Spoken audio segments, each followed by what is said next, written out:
Welcome! If you're leading a career or technical school, your plate is always full. You're juggling a dozen high-stakes priorities every single day.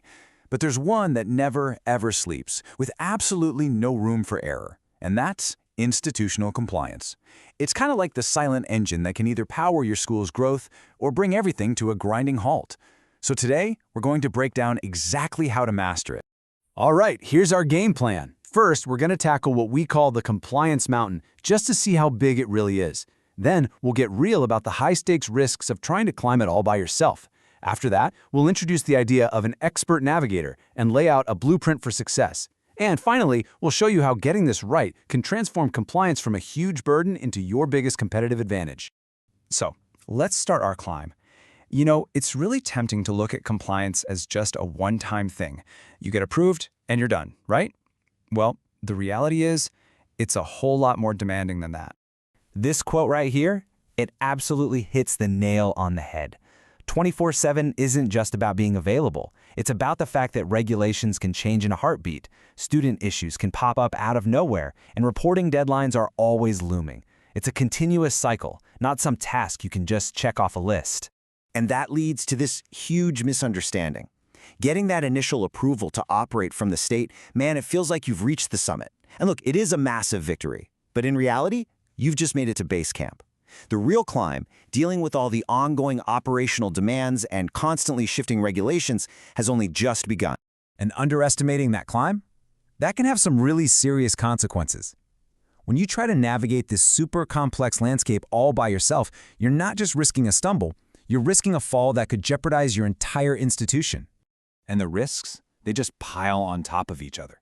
A simple mistake can lead to incredibly costly delays, just burning through your budget. That can trigger non-compliant notifications, which hurts your reputation and basically invites audits. Pretty soon, you're stuck in this awful loop of submitting applications over and over again, wasting time and money, all leading to the absolute worst-case scenario, an outright denial of authorization that could literally shut you down.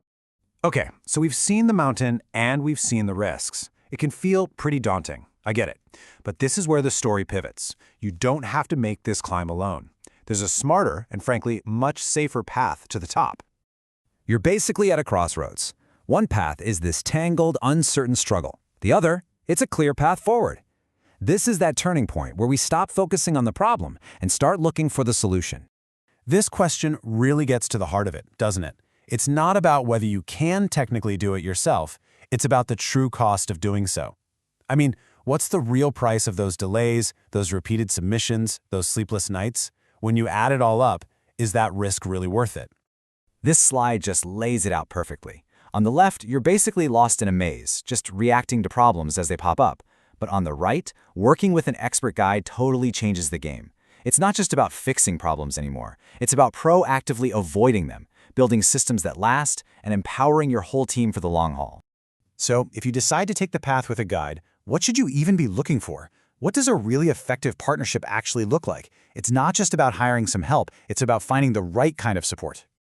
The most effective partnerships are really built on 4 key pillars. You can think of these as the foundation that supports your entire institution, turning what could just be a compliance service into a true strategic asset. Okay, first up, hands-on experience. This is completely non-negotiable.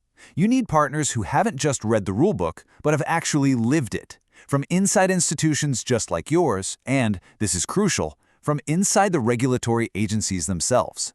They get the unwritten rules, the little nuances that can make or break an application.